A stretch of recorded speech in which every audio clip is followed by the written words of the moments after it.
मिदोज कर दी गई। बताइए की गई कि नहीं की गई? सड़क के चौड़ीकरण के नाम पे, काशी कॉरिडोर के नाम पे सैकड़ों मंदिर वहां तोड़े गए।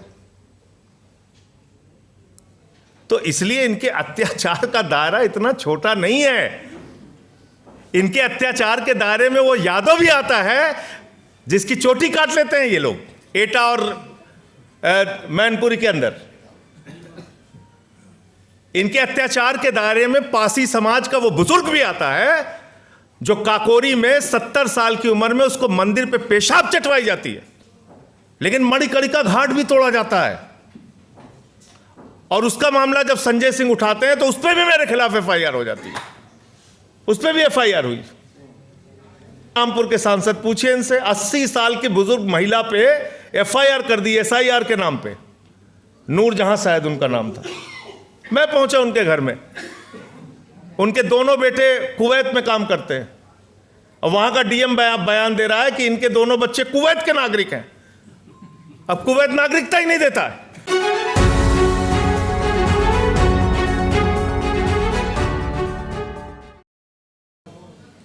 अभी मुझसे पहले बाकी वक्ताओं ने अपनी बात कही।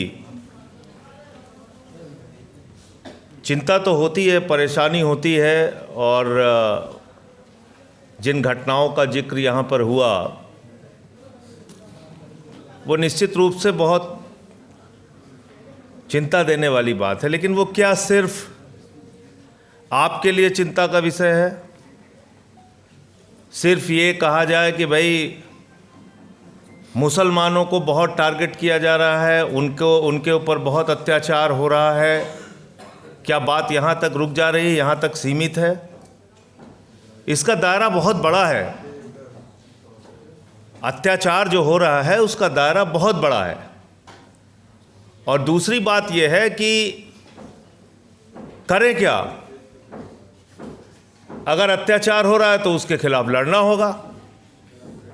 निराश होकर चुपचाप बार बार वही बातें कहने से कुछ नहीं। एक ही चीज़ है, अगर अत्याचार हो रहा है और हमको लग रहा है कि अत्याचार हो रहा है तो उसके खिलाफ लड़ना होगा। सड़क से लेकर सदन तक लड़ना होगा।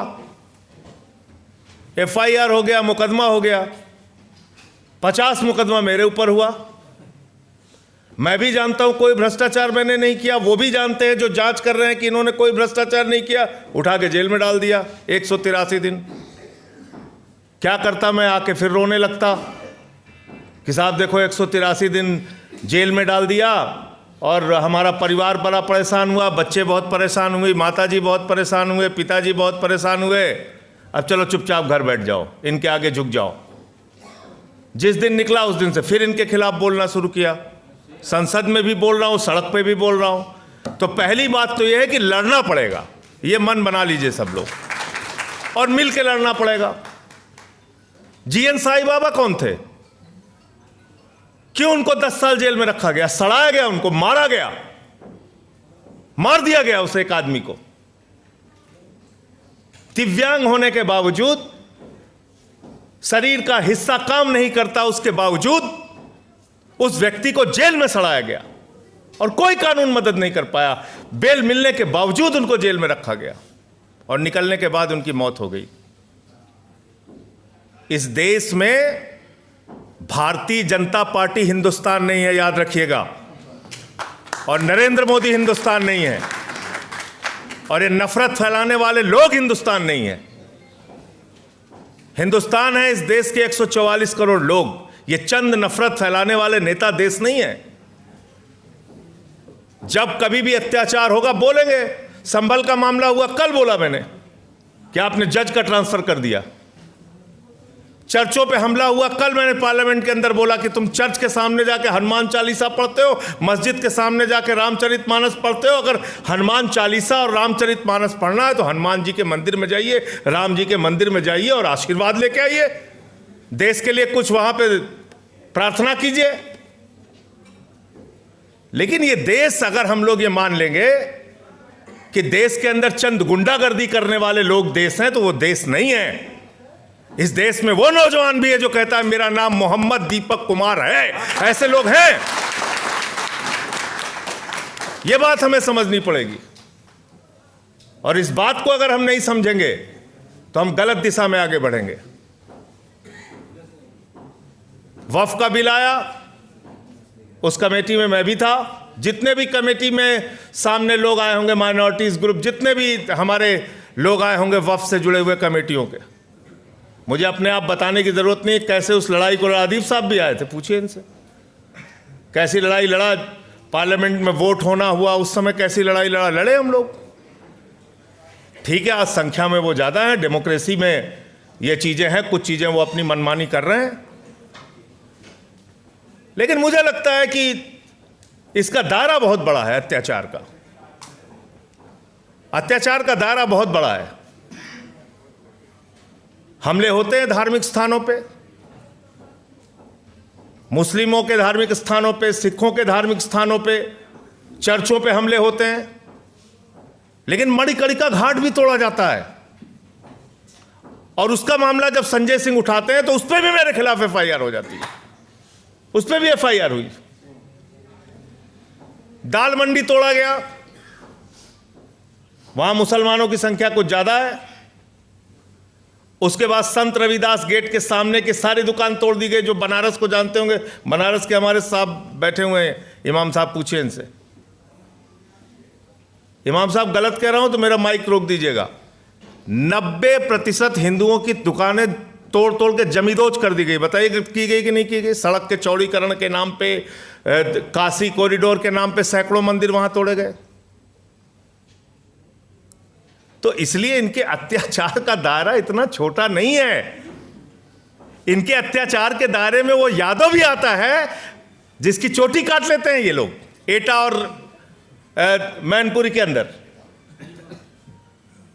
इनके अत्याचार के दायरे में पासी समाज का वो बुजुर्ग भी आता है जो काकोरी में 70 साल की उम्र में उसको मंदिर पे पेशाब चटवाई जाती है। इनके अत्याचार के दायरे में वो दलित, वो पिछड़े, वो आदिवासी आते हैं जिनको इंसान मानने को तैयार नहीं है लोग। इसलिए मैं आपसे कहना चाहता हूं, ये अत्याचार का दायरा सीमित नहीं है, अत्याचार का दायरा पूरे हिंदुस्तान में है। और उन सबको अपने साथ इकट्ठा कीजिए और हम सब लोग मिलकर लड़ते हैं, मिलकर लड़ाई लड़ते हैं। जिन जिन के लोगों के ऊपर अत्याचार हो रहा है उन सब लोगों को इकट्ठा कीजिए, मिलकर लड़ते हैं अपने हक के लिए। उसमें माइनॉरिटीज का भी हक है, दलितों का भी है, पिछड़ों का भी है, आदिवासियों का है। अभी झगड़ा कराया मैंने कल पार्लियामेंट के अंदर, बोला भाई 45 केंद्रीय विश्वविद्यालयों के वीसी आपने बनाया है, उसमें 38 सवर्ण जाति के हैं, 7 हैं कुल दलित, पिछड़े और आदिवासी। 80% आबादी को आपने भागीदारी दी है, 15% 20% और 15% आबादी को आपने 80% भागीदारी दी है। यह सच्चाई है। तो यह अन्याय है, अत्याचार है। किसी के साथ कम, किसी के साथ ज्यादा, किसी को तकलीफ कम, किसी को तकलीफ ज्यादा लग सकती है, लेकिन जरूरत इस बात की है इस वक्त में कि सबको एक साथ इस अत्याचार के मुद्दे पर इकट्ठा कीजिए। उसका दायरा सीमित नहीं है, दायरा बहुत बड़ा है। और उस अत्याचार के दायरे में आने वाले सारे पीड़ित लोगों को एक साथ जब आप मंच पर कर देंगे तो कोई मोदी और कोई भारतीय जनता पार्टी आपके सामने टिक नहीं पाएगी। मैं ये बात कहना चाहता हूं। आज भी उनको कितना परसेंट वोट मिला? 41% कि 39%? 39%। तो 61% आबादी इस देश की आज भी उनके खिलाफ है ना। 61% लोग बड़ी तादाद में हैं जो आज उनके खिलाफ हैं आज भी। तो मैं वो कह रहा हूं आपसे कि आप सबको इकट्ठा कीजिए, सारे मसलों पर मुखरता से हम लोग बोलें। कहीं कुछ किसी के साथ गलत हो रहा है, आवाज उठाएं। बैठे हैं रामपुर के सांसद, पूछिए इनसे। 80 साल की बुजुर्ग महिला पे एफआईआर कर दी, एसआईआर के नाम पे। नूरजहां शायद उनका नाम था।